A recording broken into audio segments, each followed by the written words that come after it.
Merdeka Belajar, Guru Bergerak Indonesia Maju. Saya, Evi Susanti, kali ini akan menyampaikan hasil aksi nyata saya, menyampaikan sosialisasi modul 1 tentang filosofi Ki Hajar Dewantara dan budaya positif di SMK Negeri 1 Lempuing. Dalam hal ini, saya berkolaborasi dengan calon guru penggerak lainnya dari sekolah saya, yaitu Ibu Eka Prayuningsih, untuk menyampaikan hal ini. Berikut adalah sosialisasi yang telah kami lakukan tentang filosofi pemikiran Ki Hajar Dewantara dan budaya positif yang kami lakukan di SMK Negeri 1 Lempuing. Selamat menyaksikan.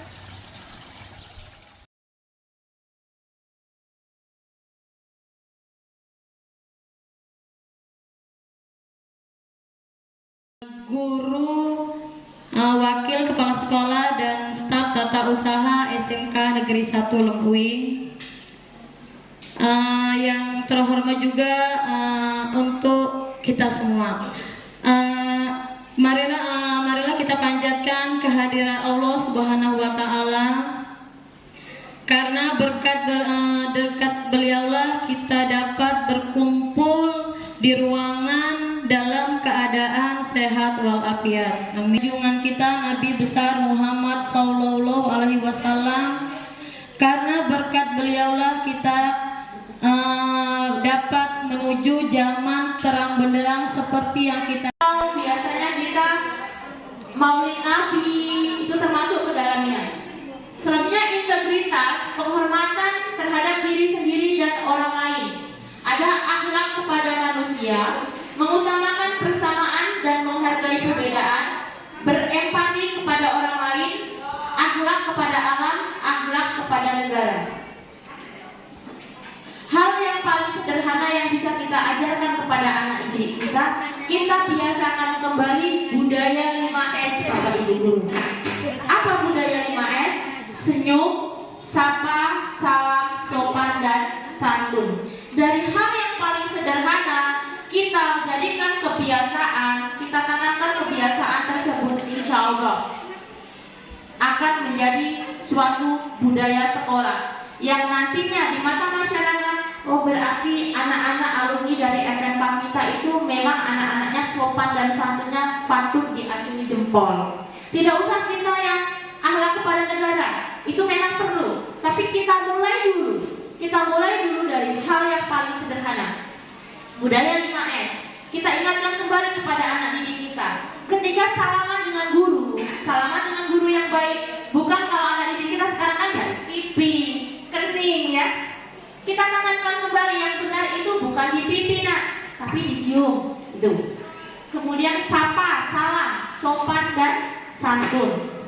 Kemudian ada lagi satu hal lagi yang sering anak didik kita lupakan, dan itu PR untuk kita bersama agar bisa kita terapkan sama-sama di sini. 3 kata, tapi itu sangat luar biasa. Maaf, tolong, dan terima kasih. Berarti kita mulai dari kita sendiri. Ketika kita mau minta tolong kepada orang lain, kita harus mengucapkan kata permintaan tolong kita. Ketika kita sudah ditolong, jangan lupa untuk bilang terima kasih. Ataupun ketika siswa kita lupa untuk mengucapkan itu, kita sebagai guru tidak ada salahnya untuk saling mengingatkan. Ya, itu. Insya Allah kalau hal sederhana itu kita budayakan, kita biasakan terjadi, insya Allah akan terbentuklah suatu budaya positif yang baik di sekolah kita nantinya. Kemudian selanjutnya ada berkebinekaan global, yaitu mengenal dan menghormati budaya, mendalami budaya, kemampuan komunikasi interkultural dalam berinteraksi dengan sesama, mendalami budaya. Jadi misalnya ada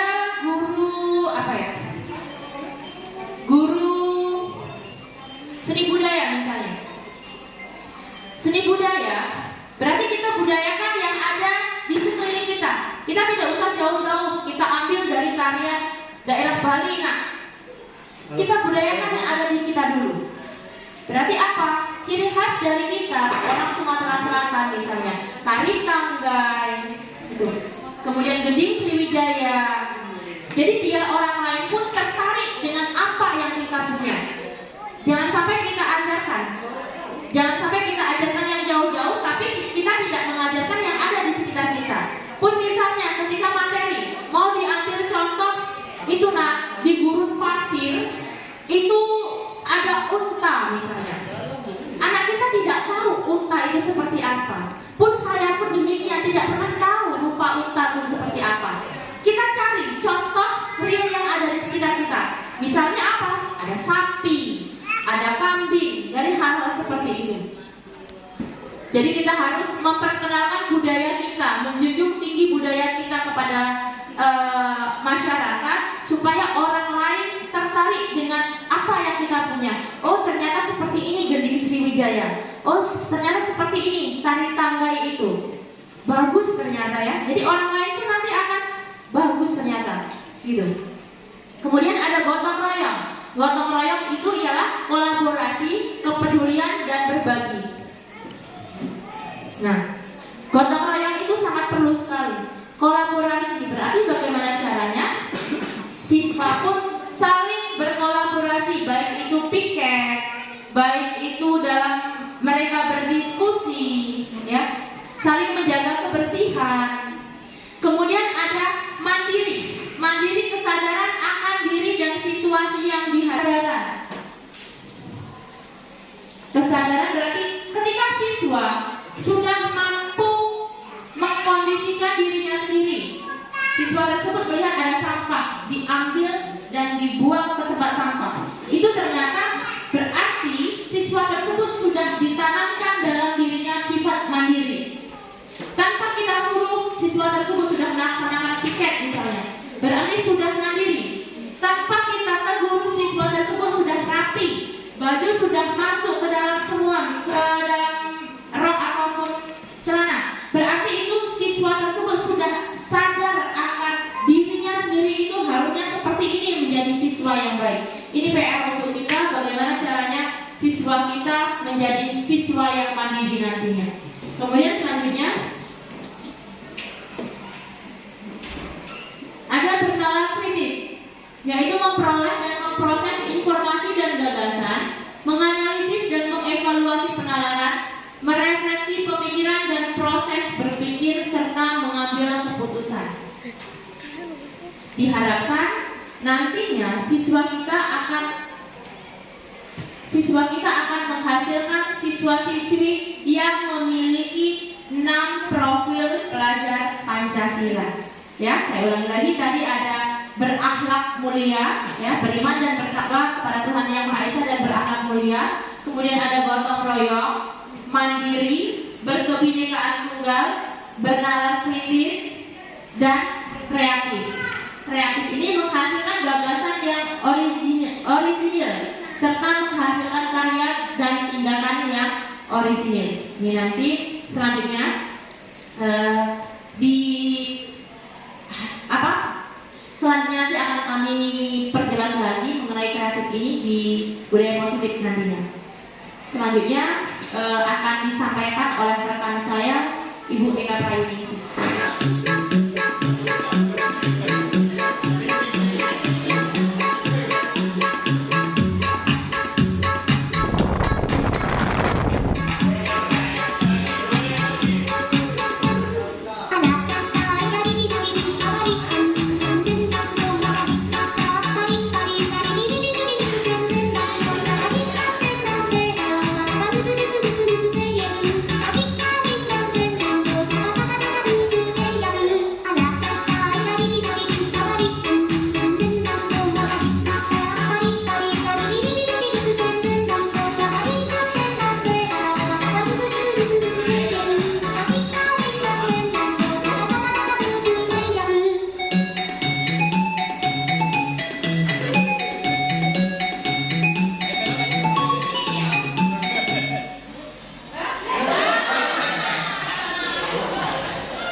Sepertinya sudah nggak ada suara, lemes, capek ya.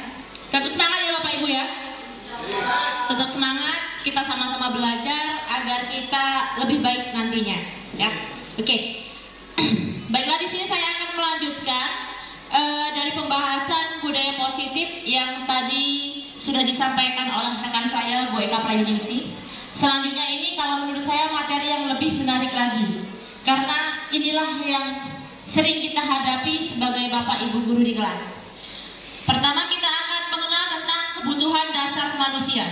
Sebagai seorang manusia, ada 5 kebutuhan dasar kita, yaitu kebutuhan bertahan hidup, cinta dan kasih sayang, kemudian kesenangan, kemudian kebebasan dan penguasaan. Itu ada 5. Lanjut. Misalnya gini, ibu guru bilang, aku tidak boleh bersenandung sewaktu mengerjakan tugas. Katanya kelas harus tenang, tidak ada suara. Padahal aku suka dan senang untuk bernyanyi. Ada kan siswa kita yang seperti itu? Banyak kita temui. Kebutuhan apa yang mereka harapkan? Berarti siswa kita butuh untuk dihargai, cinta dan kasih sayang. Kalaupun kita menemui siswa yang seperti ini, berarti dia punya bakat di bidang seni bernyanyi. Kalau saya, ini trik saya kalau saya. Misalnya Pak Gianto ini suka nyanyi dalam kelas. Ayo nak, silakan maju ke depan. Daripada kamu bersenandung sendiri di belakang, tidak ada yang dengarkan, kami dengan senang hati mau menerima dan mendengarkan suara kamu. Saya pasti seperti itu. Kalau misalnya anaknya ada yang pede, dengan pedenya dia bernyanyi, nggak apa-apa, silahkan. Ternyata kalau memang bagus, oh berarti nanti ketika ada ajang seperti yang kemarin ya, pencarian bakat siswa-siswi kita bisa arahkan anak ini untuk ke arah bernyanyi, misalnya seperti itu. Kemudian, ibu guru tidak menyapaku hari ini, padahal aku pakai jepit rambut baru, misalnya.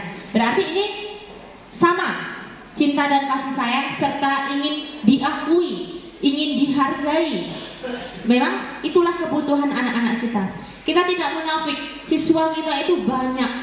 Kadang kita tidak, dalam satu kelas itu tidak hafal semua dengan siswa. Paling siswa yang kita hafal itu yang terpintar, terribut, ternakal, ya, terrajin, tergendut.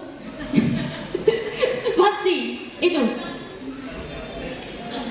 Kemudian aku bosen, masa belajarnya cuma gitu-gitu aja, dengerin ibu guru aja. Nah, berarti ada siswa yang mengeluh seperti itu. Apa yang harus kita lakukan? Kita dituntut untuk sebagai guru yang kreatif. Kita sebagai bapak ibu guru itu mau nggak mau harus mengikuti kodrat zaman, perkembangan zaman. Zaman sekarang dengan zaman 80-an, 90, 2000 sudah berbeda. Sekarang ini IT yang dituntut. Berarti bagaimana caranya? Kita ya sama-sama belajar IT. Saya dengan Bu Eka awalnya tidak pernah tahu menau tentang YouTube. Tapi karena memang sudah tuntutan kami harus seperti ini, kami mau nggak mau ya belajar. Oh ternyata seperti ini jadinya. Pun demikian dengan WA. Dulu saya juga tidak tahu WA itu seperti apa. Karena memang sudah tuntutan zaman. Kalau kita tidak mengikuti perkembangan zaman, ya kita belum merdeka berarti. Kita masih tertindas di situ oleh perkembangan zaman. Jadi untuk semuanya diharapkan mau nggak mau, suka nggak suka, memang perkembangan zaman itu semakin milenial zaman sekarang. Itu harus kita ikuti. Anak-anak kita dengan kita kalau masalah IT jauh, kita jauh. Buktinya ada tuh, anak kita yang 12 TKJ 1, saya apresiasi sekali. Ternyata ada, saya masih belajar tahap YouTube. Oh ternyata ada satu siswa kita yang sudah sampai 3000 berapa subscribe. Iya, oh ini sudah kerjasama kata saya dengan pihak YouTube. Sudah Bu, saya sudah ACC. Wow, hebat, ternyata hebat dari 12 TKJ 1. Anaknya biasa-biasa saja, di bidang pelajaran matematika dengan saya biasa. Tapi ternyata ada bakat di situ. Menghasilkan uang tidak harus bekerja Bu. iya ternyata memang itulah, asal kita mau bergulat atau mengikuti perkembangan zaman. Aku sebel gambarku tidak rapi, malah ibu guru nunjukin ke teman-temanku di depan kelas. Berarti ini apa Bu nilainya? Siswa kita apa? Kalau yang poin terakhir, aku sebel gambarku tidak rapi, malah ibu guru nunjukin ke teman-temanku di depan kelas. Kebutuhan apa yang diinginkan oleh anak didik kita? Saya pernah melakukan ini. Ternyata saya selama ini salah. Disinilah saya baru sadar. Ternyata anak kita itu perlu dihargai, perlu diakui. Lanjut Bu Eva. Selanjutnya ini, ada 5 posisi kontrol. 5 posisi kontrol yang harus kita terapkan. Posisi kontrol itu yang pertama adalah kita sebagai penghukum. Ada yang kedua sebagai pembuat merasa bersalah. Ada tingkatan selanjutnya sebagai teman, sebagai pemantau, dan sebagai manajer. Ketika kita di posisi sebagai penghukum, berarti perbuatan kita adalah menghardik, ya, menunjuk-nunjuk, menyakiti dan menyindir siswa. Berarti kita di situ masih level yang paling rendah sebagai level penghukum. Yang paling tinggi apa? Yang paling tinggi berarti kita sudah sebagai manajer atau menghargai diri anak kita. Kemudian kalau di posisi penghukum, guru akan berkata, kalau kamu tidak melakukannya, awas ya kamu, rasakan nanti. Berarti di situ kita sebagai penghukum. Kadang kalau saya tidak terkontrol emosi, saya pernah melakukan itu. Saya sering malah melakukan itu. Kemudian hasilnya apa? Ketika kita melakukan hal itu, hasil yang akan disampaikan oleh siswa adalah memberontak, menyalahkan orang lain, dan akan berbohong. Siswa, kalau sudah kita tanya satu bohong, pasti dia akan bohong, bohong, dan bohong lagi untuk menutupi kebohongan yang pertama. Kemudian, kaitan dengan dunia berkualitas, murid meletakkan guru di luar dunia berkualitas. Murid akan berkata, ah biarkan saja, nanti juga marah-marah lagi. Nah, masa bodoh jadinya anak didik kita. Kemudian dampak selanjutnya, dia akan mengulangi kesalahan itu lagi, akan diulangi lagi. Karena disiplin menurut dia, disiplin itu pasti sudah dihukum. Disiplin itu dihukum, dia belum sadar dengan tingkat kedisiplinan itu sendiri. Selanjutnya, level kedua, ya, level kedua ada pembuat merasa bersalah. Pembuat merasa bersalah itu ketika kita berceramah dan mengatakan, harusnya kamu ini datangnya pagi. Ibu kecewa loh dengan kamu. Ternyata kamu ini belum bisa seperti yang ibu harapkan. Itu berarti kita membuat orang lain atau siswa kita merasa bersalah. Terus ada lagi perkataannya, kamu harusnya sudah tahu, ibu sudah lelah menjelaskan ini. Ya udahlah, kalau kamu nggak tahu, kamu tanya sama teman sebelah kamu. Itu misalnya, itu juga kita berarti di situ masih sebagai pembuat merasa bersalah. Ketika anak kita belum paham, anak tersebut tanya pun, kita harus melayani dengan hati, ya. Kemudian hasilnya apa? Hasilnya siswa kita akan menyembunyikan dan berbohong lagi. Dampak terakhirnya dia akan rendah diri. Bapak kecewa sekali dengan kamu. Ibu sangat kecewa dengan kamu. Berarti ketika kita ada di level sebagai teman, berarti kita akan membuatkan alasan-alasan untuk muridnya. Ayolah, lakukan demi ibu. Ibu yakin kamu pasti bisa. Sebagai teman lah kita ajak siswa berbicara itu layaknya kita bicara dengan seorang teman. Itu berarti kita sudah sebagai level di teman. Kemudian, masa kamu tidak mau sih? Ingat tidak? Ibu pernah bantu kamu loh. Atau yang kayak dilakukan Pak Gianto dengan Pak Amar tadi, itu berarti juga sudah level sebagai teman. Kita kan best friend. Atau ibu yakin kok kamu itu pasti bisa. Ayolah, lakukan. Tuh. Kemudian dampaknya apa? Dampaknya lemah, tidak mandiri, dan akan bergantung. Level selanjutnya ada sebagai pemantau, menghitung dan mengukur. Guru akan bertanya, kamu masih ingat nak peraturan di sekolah kita? Ingat Bu. Kamu masih ingat nggak kalau misalnya sekolah kita itu punya peraturan? Ingat Bu. Kemudian misalnya siswa terlambat tuh, itu seharusnya ini yang harus kita pahami dan kita lakukan dan terapkan kepada anak didik kita. Hasilnya siswa akan belajar menyesuaikan diri apabila hanya diawasi oleh Bapak Ibu guru. Kemudian dampaknya menitik beratkan pada sanksi atau hadiah untuk dirinya. Level yang paling tinggi dan tertinggi adalah posisi sebagai manajer. Kalau kita sudah bisa menempatkan diri kita sebagai manajer, ini berarti kita sudah luar biasa sekali. Guru akan mengajukan pertanyaan-pertanyaan. Kemudian apa yang kita yakini, apa yang bisa kamu kerjakan untuk memperbaiki hal ini? Inilah nanti akan kita bahas tentang segitiga restitusi. Nanti akan saya jelaskan lagi. Kemudian dampaknya tadi siswa akan mengevaluasi diri, bagaimana cara dia untuk memperbaiki diri. Lanjut Bu Eka. Lanjut. Nah,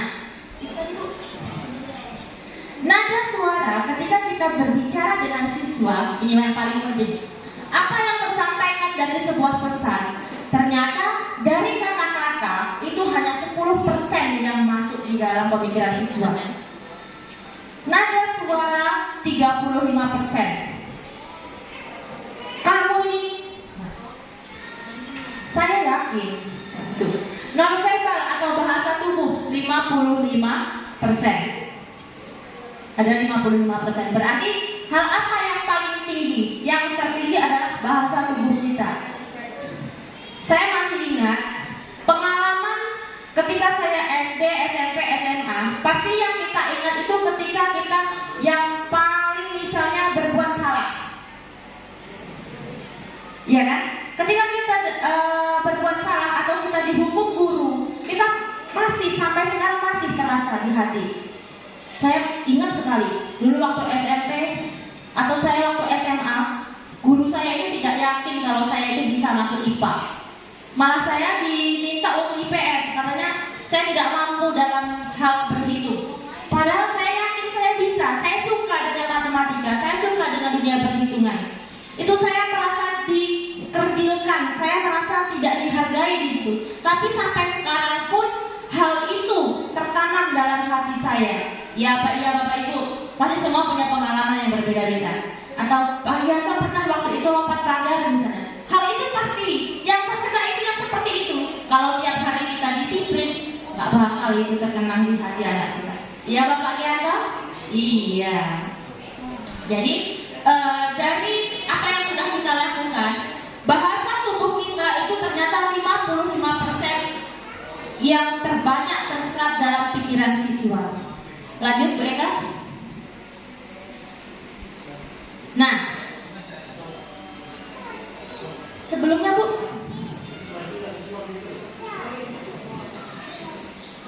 kegiatan nada suara bersama-sama pada hitungan ketiga mempraktikkan.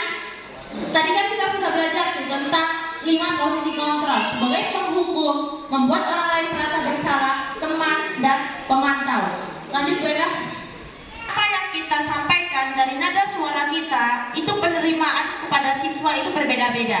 Misalnya, apa yang kamu mau? Nah, berarti di situ kita sebagai apa? Apa yang kamu mau, nak? Sudah beda lagi kan? Sampainya di pemikiran kita itu sudah berbeda. Apa sih yang kamu mau nih? Nah, beda lagi.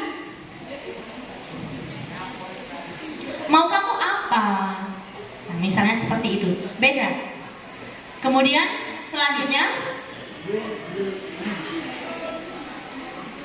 restitusi. Inilah restitusi ini di level yang paling tinggi tadi sebagai seorang manajer. Restitusi adalah proses menciptakan kondisi bagi murid untuk memperbaiki kesalahan mereka sehingga mereka bisa kembali pada kelompok mereka dengan karakter yang lebih kuat lagi. Saya yakin seluruh siswa-siswi di sini pernah melakukan kesalahan. Saya harapkan kita sama-sama belajar, Bapak Ibu. Bukan berarti kami berdua berdiri di sini lebih baik dari Bapak Ibu, tidak. tapi marilah kita sama-sama belajar memperbaiki diri, menerapkan ini di sekolah kita agar menjadi budaya dan berdampak lebih baik nantinya di sekolah kita. Lanjut Bu Eka. Ciri-ciri restitusi itu adalah bukan untuk menebus kesalahan, namun untuk belajar dari kesalahan.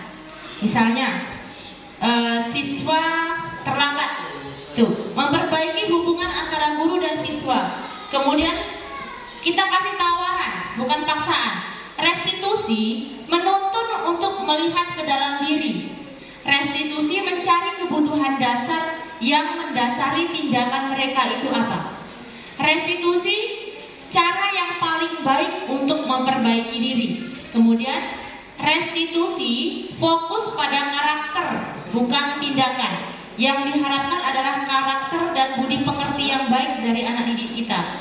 Kemudian restitusi itu fokusnya kepada solusi ya. Kemudian restitusi mengembalikan murid yang berbuat salah pada kelompoknya. Lanjut Beka.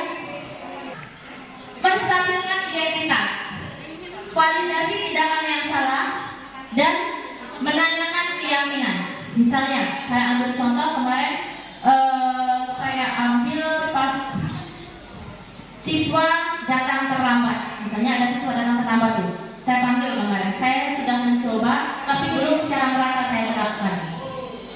Saya tanya dulu,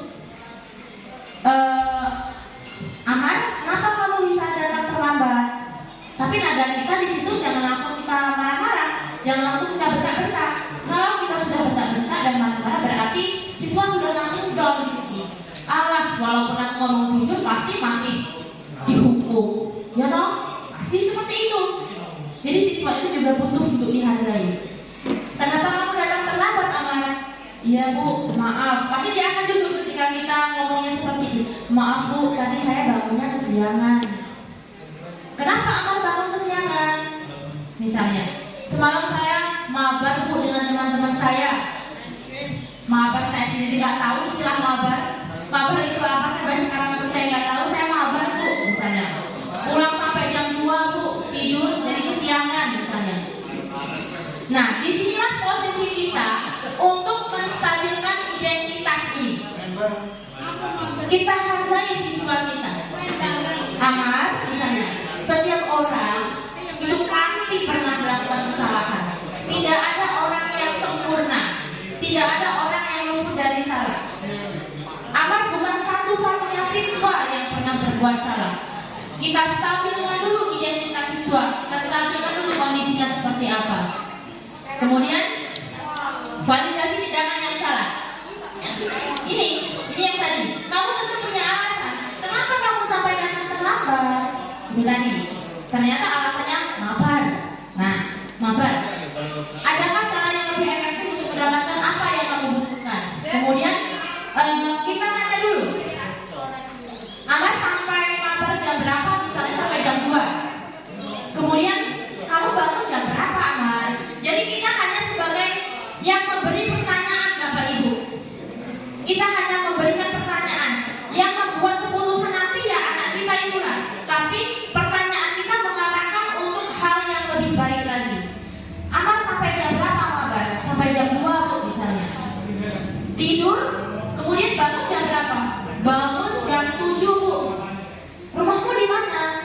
Rumahku di Cahaya Maju misalnya.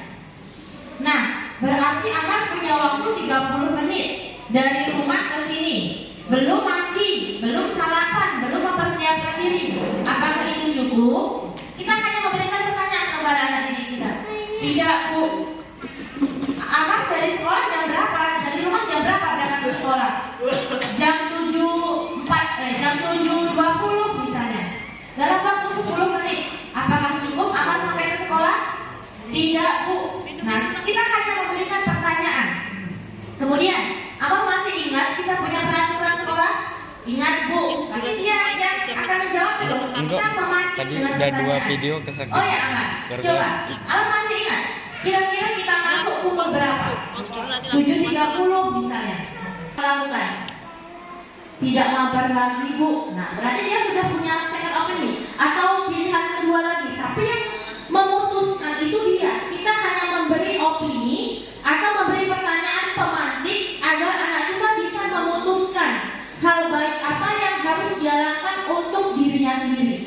Kalau kita yang banyak ngoceh ABCD, saya yakin nggak semuanya terserap dalam pikiran anak kita.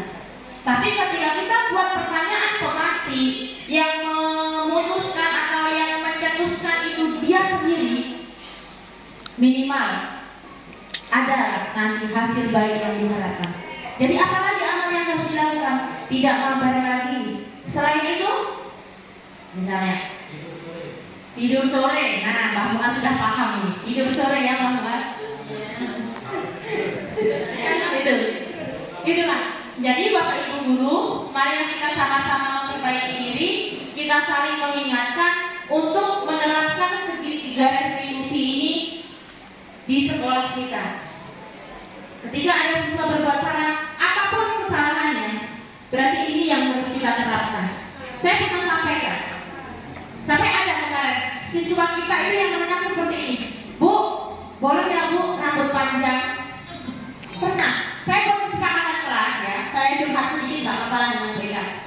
Buat kesepakatan dan keyakinan kelas. Jadi siswa itu, saya harap nanti Bapak Ibu guru juga ikut ya membuat kesepakatan kelas dan keyakinan kelas.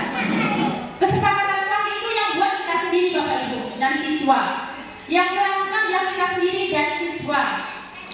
Kalau misalnya ada yang melanggar, apa yang harus dilakukan? Nah, pelanggaran ini yang harus dilakukan, kita tidak memberikan konsekuensi. Berikan saja kalau saya tapi.